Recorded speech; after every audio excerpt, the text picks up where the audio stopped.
Welcome to the happiest place, where we explore how to win at life and achieve your deepest dreams. I'm Brandi Hudson, a performance coach and happiness expert. Each week, we'll dive into practical strategies to help you live your best life by harnessing the power of high vibration emotions. Whether you're looking to improve your relationships, career, health, or overall well-being, this podcast is your guide to creating a life you truly love. Let's get started on your journey to becoming the happiest version of yourself. Hi, everyone. I am so excited to welcome you to the first episode of The Happiest Life. It's where we get the opportunity to have the ear and the voice of Brandi. I think it's no surprise that every single day people come to her and ask her for questions about how to be happy. And so this is an opportunity to take some deep dives into some of the questions that she's been receiving lately. Brandi, what motivated you to start The Happiest Life? I think piggybacking on what you shared, I've always been obsessed with human potential since I was a little girl. I remember writing a poem in 7th grade about how we work as humans and how kind of we are shaped into who we're meant to be in this lifetime. And then from there, about a decade ago, I really committed to my own up-leveling and being the best version of myself. And then I've just found over time that people are really drawn to me. I can be, like at a dinner party, I can be at a gala, I can meet someone in passing at a store, and people will share their life story with me, and they'll also ask me these really deep questions about their own evolution. And it's a privilege and an honor. And also, there's so much overlap with what we're all navigating as humans that I thought it would be beautiful to bring this to our broader community. Okay, so let's help the community get happy. Here's the first submission that I have for you. I'd love to know your thoughts on routine and how it relates to happiness or lack thereof. I find daily routines to be kind of grinding, but I have a girlfriend who loves them because they make her feel safe and secure. It's so interesting to me. I would also love to hear a little bit on health and wellness. But Brandi, let's start on this routine question. Amazing. So, first and foremost, girl, don't do anything that makes you feel like it's a grind, because that right away is like dense, it's contracting energy. It just isn't in service to your highest good. So, first and foremost, like that's not for you. As we expand on morning routines and I share my thoughts, I agree with your friend. Oftentimes, so many of us have had experiences in our past and in our history where we didn't actually feel very safe, where we felt as though there might be some chaos or uncertainty, and we weren't taught how to navigate that uncertainty. And so having a sense of safety, which we often find in having routine in our lives, right? That's really helpful to us. It's one of the reasons why I have a routine for my son. It's the same routine that I've had with him since he was an infant, and that feels really good to him. And so hopefully as he grows into an adult, uncertainty won't feel so abstract because he knows that he's really grounded.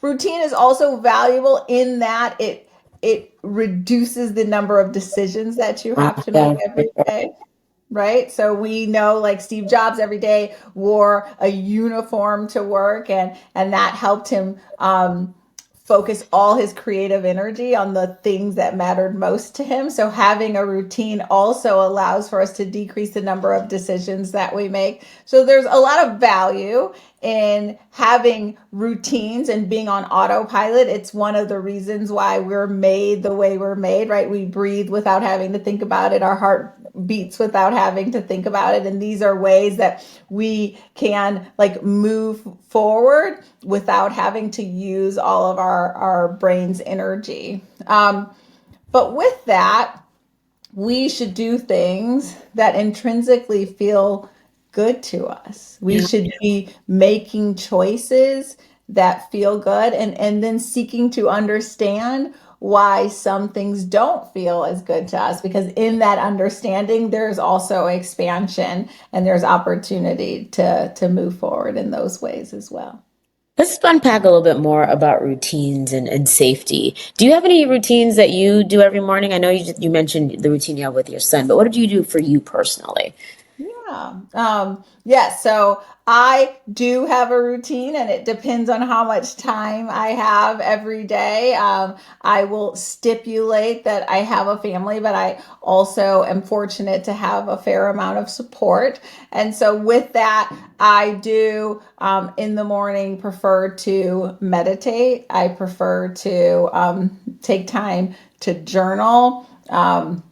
I have, a drink that I have every morning and all of these things, right? This kind of meditation, setting an intention, journaling, having my hot water with lemon, all of these things are a way to set the stage for my day, right? And it allows me to clear my head and make sure that I am really focused on the handful of things I've chosen to accomplish for the day.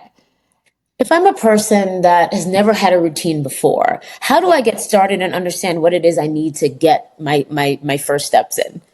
I love that. I think, there are three things. If you've ever watched a podcast that I've been a guest on, or if you've ever met me, I say these things to everyone. If you don't have $1 to spend on your own personal development and you just want to like grab the bull by the horns and think about ways to shift your life, the three things that I think we all can, and I don't love to use this word, but I'm going to go for it here, should do to help shift our lives. First and foremost is meditation. And the meditation can be in any form. And there's this beautiful quote that says the point of meditation is not to be good at meditation, because that's the feedback we always hear. Like, I'm not good at meditating. So the point is not to be good at meditation, but it's to be good at life. So you just meditate. And you Okay. just every day, and you can start with 5 minutes and move to six and move back to three, but you just like keep doing it, right? Because we want to clear our heads. And then the second thing that I recommend to everyone is to journal. And so every morning you can start your day by just emptying your mind, right? So all your thoughts that are running through your head of what you have to do today, where you have to be today, who you have to be of service to in this day, you want to just take and write that down and get it out of your head, right? Because otherwise you're going to find that you're ruminating, that you're thinking Yeah. about it, right? So get it out of your head and just take like, you can do 3 pages or 15 minutes, or there's been many different ways of telling people how to do it, but just get it out of your head and really write stream of consciousness. Don't write, today I need to do this. Like, write, oh my gosh, I have to take my son to the gym and I have to do this and I have to do this. And how am I going to get it all done? Exactly what's in your head. Write it just like that to Mm. clear. And then the third thing is just to have a very beautiful gratitude practice, right?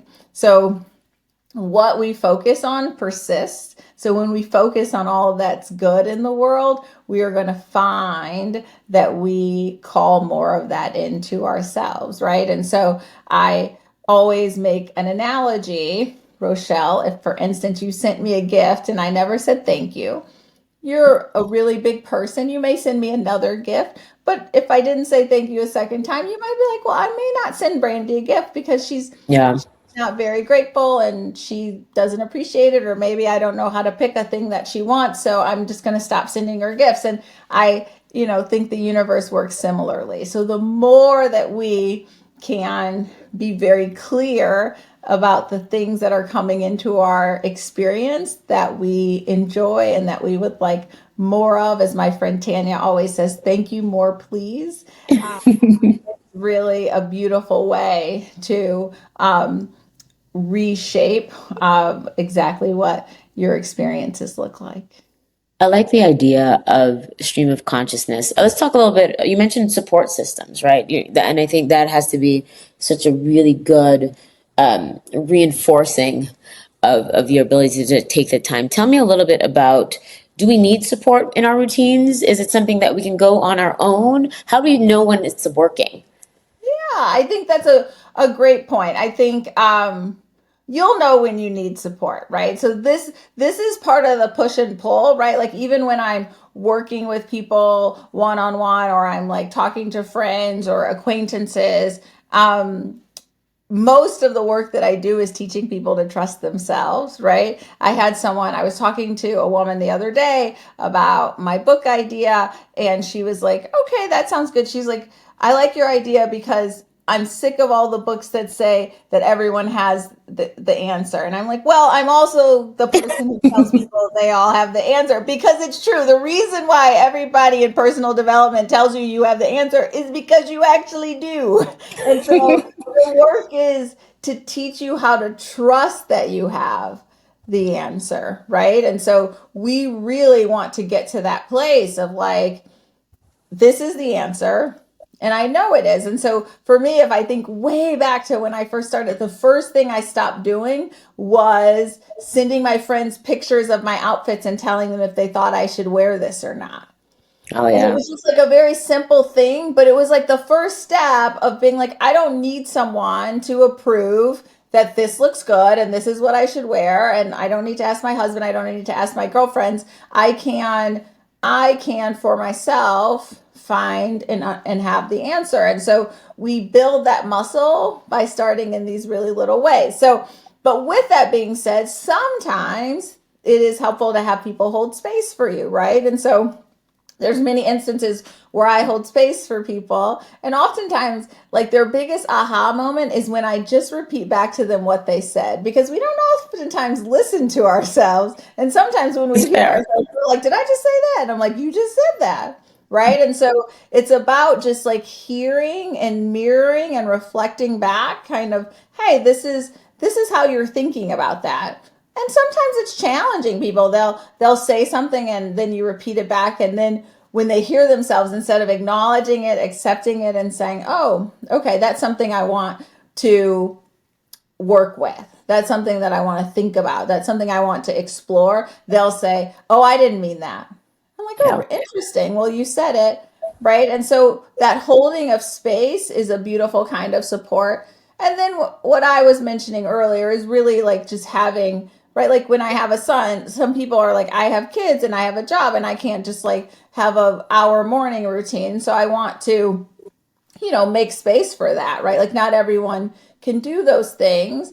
But even when I don't have, right, like support around the home or my husband to help with my child, I tell Charlie, that's my son's name. I just tell him like, "Hey, I right now mommy needs to meditate so she can be the best version of herself for you later today." I think you just hit on a point that life happens, right? When I fall off my routine and when you fall off your routine, what gets you started and motivated to get back onto it? Do you sense a change?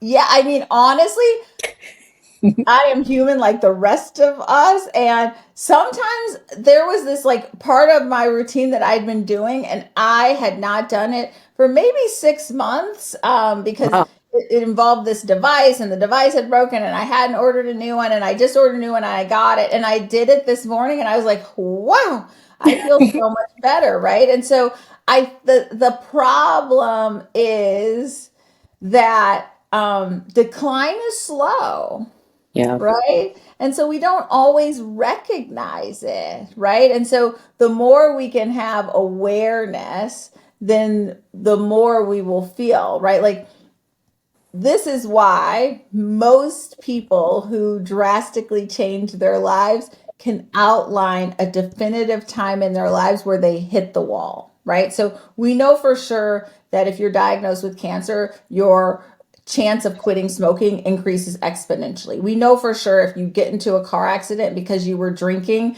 and you get a DUI, like you are most likely going to either never ever stop drinking or that's the moment you're going to stop, right? And so these really big things happen in people's lives and they shift, but that's not actually how life normally works. And I argue that the big thing comes because you weren't listening to all the little things along the way. And so the big thing is God, the universe, your higher self, however you refer to it, really saying, girlfriend, you got to listen. Things have got to change. Yeah. So let's wrap it up a little bit, right? So remember the original question was how does routine and relate to happiness? It sounds like you're saying it helps you feel safe. It helps some people feel safe. It helps you recognize things when they're not going the way that they're supposed to. Talk to me about the one thing that you want folks to take away? Yeah, I mean, I think as it pertains to routine and as it pertains to choice, it's really realizing that you're like this sovereign being. And at the end of the day, in any given moment, you have to make the choice that's best for you. And you should, I urge you to remain open to the fact that it may change. Like, what's best for this version of me wasn't best for me 10 years ago. And it probably for sure wasn't best for me 20 years ago, right? Um, my husband and I were admitted into the same college, and he went to that college and I didn't. And I always joke, like, oh, if we'd gone to school together, we would be together so much such a longer time. And he always responds without fail, you wouldn't have dated me in college, right? And so I don't know who is right and who is wrong, but we met at the exact moment we were meant to, right? And so what we should always do is just have an open heart and know that as we evolve, things may change and vice versa. In order to change, we must evolve, right? So one of the quotes I constantly share with people is like, everybody wants their life to be different, but nobody wants to change. Your life ain't gonna be different unless you change. So you gotta change, and it's just what that looks like. And the best way to know is like, oh, today that doesn't really fit, but Yeah. tomorrow it may, And right? there you Keep have it. in that curiosity. There you have it. Looking forward to more of these conversations and helping people live their happiest lives. Oh, me too. Thank you so much for being here with me and for these questions. It's really, really an honor to be with you, my dear friend, and to share these insights with the broader community. More to come. Bye for now. Thank you for tuning in to The Happiest Place. Remember, your dreams are meant for you, and you have the power to create the life you desire. Don't forget to send in your questions for future episodes. I'm here to help you on your path to happiness and success. Until next time, stay curious, take radical responsibility, and keep vibrating high.